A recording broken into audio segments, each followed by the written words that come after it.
ಸ್ನೇಹಿತರೆ, ಇಂದು ನಾವು ಮಾತನಾಡುವ ಸತೀಶ್ ನೀನಾಸಂ ಅಭಿನಯದ ಅಯೋಗ್ಯ 2 ಸಿನಿಮಾದ ಬಗ್ಗೆ ಅಂತ ಹೇಳ್ಬೋದು. ಮೊದಲ ಭಾಗದಲ್ಲಿ ಗ್ರಾಮೀಣ ಹಿನ್ನೆಲೆ ಕಾಮಿಡಿ ಮತ್ತು ಲವ್ ಸ್ಟೋರಿಯಿಂದ ಪ್ರೇಕ್ಷಕರ ಗಮನ ಗೆದ್ದಿದ್ದ ಸಿದ್ದು ಈ ಬಾರಿ ಇನ್ನೂ ದೊಡ್ಡ ಜವಾಬ್ದಾರಿಯೊಂದಿಗೆ ಮರಳಿ ಬಂದಿದ್ದಾರೆ ಅಂತ ಹೇಳ್ಬೋದು. ಕಥೆ ಗ್ರಾಮ ಪಂಚಾಯತ್ ರಾಜಕೀಯ, ಜನರ ಸಮಸ್ಯೆಗಳು ಮತ್ತು ನಾಯಕನ ಹೊಸ ಹೋರಾಟದ ಸುತ್ತ ಕೂಡ ಸಾಗುತ್ತೆ ಅಂತ ಹೇಳ್ಬೋದು. ಸತೀಶ್ ನೀನಾಸಂ ತಮ್ಮ ನೈಸರ್ಗಿಕ ಅಭಿನಯದಿಂದ ಮತ್ತೆ ಗಮನ ಸೆಳೆಯುತ್ತಾರೆ. ರಚಿತಾ ರಾಮ್ ಕೂಡ ತಮ್ಮ ಪಾತ್ರಕ್ಕೆ ಉತ್ತಮವಾದ ನ್ಯಾಯವನ್ನು ಕೂಡ ಒದಗಿಸುತ್ತಾರೆ.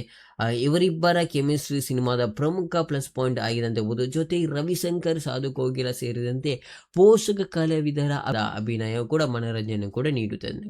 ಸಿನಿಮಾದ ಮೊದಲಾರ್ಧದ ಕಾಮಿಡಿ ಮತ್ತು ಫ್ಯಾಮಿಲಿ ಎಂಟರ್ಟೈನ್ಮೆಂಟ್ ಚೆನ್ನಾಗಿ ವರ್ಕ್ ಆಗುತ್ತೆ. ಎರಡನೇ ಭಾಗದಲ್ಲಿ ಕೂಡ ಭಾವನಾತ್ಮಕ ಸನ್ನಿವೇಶಗಳು ಮತ್ತು ಮಾಸ್ ಎಲಿಮೆಂಟ್ ದೃಶ್ಯಗಳು ಕೂಡ ಅಭಿಮಾನಿಗಳಿಗೆ ಇಷ್ಟವಾಗುವಂತಿವೆ. ಕೆಲವು ಕಡೆ ಸ್ವಲ್ಪ ಪ್ರಿಡಿಕ್ಟೇಬಲ್ ಕೂಡ ಅನಿಸ್ಬೋದು, ಆದರೆ ಕ್ಲೈಮ್ಯಾಕ್ಸ್ ಉತ್ತಮ ಇಂಪ್ಯಾಕ್ಟ್ ನೀಡುತ್ತೆ ಅಂತ ಹೇಳ್ಬೋದು. ತಾಂತ್ರಿಕವಾಗಿ ನೋಡಿದರೆ ಅರ್ಜುನ್ ಜನ್ಯ ಅವರ ಸಂಗೀತ ಮತ್ತು ಬ್ಯಾಕ್ಗ್ರೌಂಡ್ ಸ್ಕೋರ್ ಸಿನಿಮಾದ ಉತ್ತಮ ಬೆಂಬಲವನ್ನು ಕೂಡ ನೀಡುತ್ತದೆ ಅಂತ ಹೇಳ್ಬೋದು.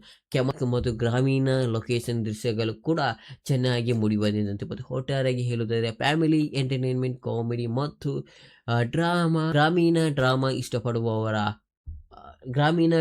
ಗ್ರಾಮೀಣ ಡ್ರಾಮಾ ಇಷ್ಟಪಡುವವರ ಅಯೋಗ್ಯ 2 ಸಿನಿಮಾವನ್ನು ಕೂಡ ಒಮ್ಮೆ ಆದರೂ ಕೂಡ ನೋಡ್ಬೋದು. ರೇಟಿಂಗ್ ಬಗ್ಗೆ ಕೂಡ ನೋಡೋದಾದರೆ 5ರಲ್ಲಿ 3.8 ರೇಟಿಂಗ್ ಕೂಡ ಕೊಡ್ಬೋದು. ಈ ರಿವ್ಯೂ ಇಷ್ಟ ಆದರೆ ಲೈಕ್ ಮಾಡಿ ಆ್ಯಂಡ್ ಕಮೆಂಟ್ ಸೆಕ್ಷನಲ್ಲಿ ನಿಮ್ಮ ಅಭಿಪ್ರಾಯನ ಕೂಡ ತಿಳಿಸಿ. ಮತ್ತು ಇನ್ನಷ್ಟು ಕನ್ನಡ ಸಿನಿಮಾ ರಿವ್ಯೂಗಾಗಿ ನನ್ನ ಚಾನಲ್ ಕೂಡ ಸಬ್ಸ್ಕ್ರೈಬ್ ಮಾಡಿ. ಹೇಳ್ತಾ ಧನ್ಯವಾದವನ್ನು ಕೂಡ ಸಬಾರಿಸ್ಬೋದು.